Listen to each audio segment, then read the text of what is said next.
అసెంబ్లీలో ఒక ఆయన అంటుండే, నేను గుంటూరులో చదువుకున్నా, నేను పూనాలో చదువుకున్నా,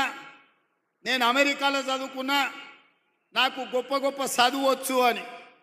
మీరు ఆడ చదువుకున్నారు అన్న నెటకారం చేయబడి మీరు చూసి ఉంటారు టీవీలలో అసెంబ్లీలో. అప్పుడు నేను లేచి నేను చెప్పిన, కొండారెడ్డిపల్లి ప్రైమరీ స్కూల్లో గవర్నమెంట్ స్కూల్లో చదువుకున్నా అని చెప్పిన, తాండ్రా హై స్కూల్లో చదువుకున్నా అని చెప్పిన, వనపర్తి జిల్లా పరిషత్ హై స్కూల్లో గవర్నమెంట్ జూనియర్ కాలేజీలో చదువుకున్నా అని చెప్పిన,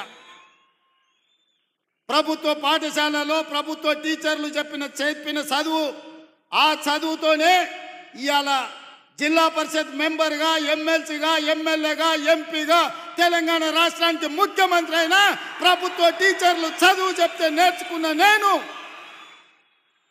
ఎవరికి తల వంచకుండా ఆత్మగౌరవంతో నిటారుగా నిలబడి ఇవాళ తెలంగాణ రాష్ట్రానికి ముఖ్యమంత్రి అయి ఏ టీచర్లు, ఏ ప్రభుత్వ పాఠశాలలో పనిచేసే టీచర్లు